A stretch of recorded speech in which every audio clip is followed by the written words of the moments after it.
sơ tụi nó chỉ có che chỉ cho phong dữ nó giờ luôn trong sapa khó chịu sựเป็นtrong sapa rồi cha u cha nó biết lạiตัวsay gìตัวsay gì say trong này nó sợ nó mới cho tin là nhớ xuân nó tụi nó chỉ có gì đó chứ tụi nó dầu cần cầu nữa nó rõ chứ đã nó mới to hồ chỉ bơm bé thì hỗ trợ vậy nè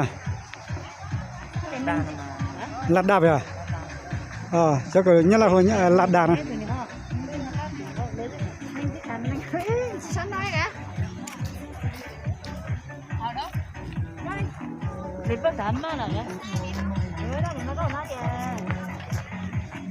lấy tua sứ thì nó chọn thay cái lúc chọn có không mà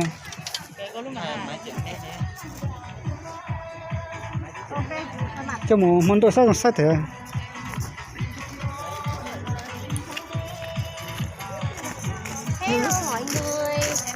nhớ là tí là sự tốt say lấy tôi thay đua sứ thì nó hay nữa nó sai luôn trồng tí có sơ em lấy cả cái view này nhá.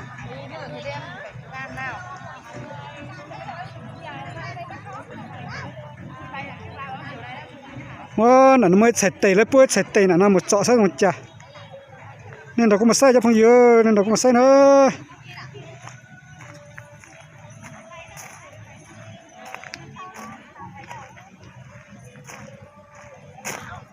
lấy một tôi chia nó lấy một thay thì nó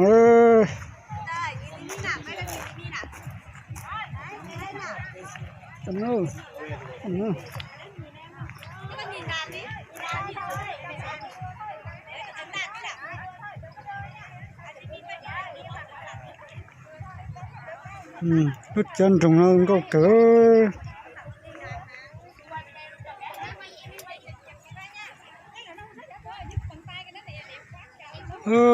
tiểu thì có một tí cho giòn mình tiểu thì có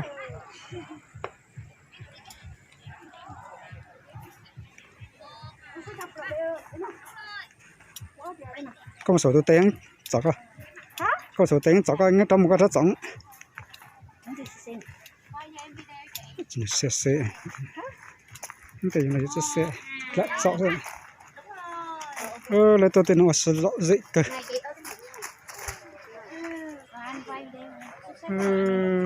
ok cứ quay đây là em đến mời ba hẳn quay nha. Ở dốc. Từ từ nè. 1, 2, 3. Cầm rộng cái nước ra Thanh, cầm rộng không chị không. Quay một lần một thả váy rồi em chụp mà. Ok quay cái này qua kia đây rồi chụp. 1, 2, 3. Thả ra, quá đẹp lắm này chị. Trời ơi em bắt là bao đẹp luôn. Đẹp quá. Sai hơn cái nó sai đất chứ. Đi với anh thì chỉ có hình đẹp thôi.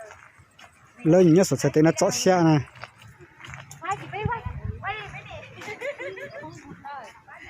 Xe nó dùng trả nữa. To cờ cho phong dữ nó. To cờ cho cá mũ nữa. Cá mũ hăng hết nữa đảo mà. Lên dùng có cờ đi ha. Ý giọt này tiểu nó.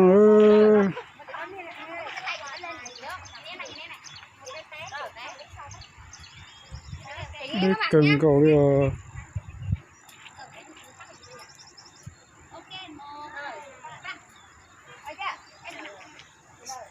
cái chế sạt ta nó chỉ dùng nó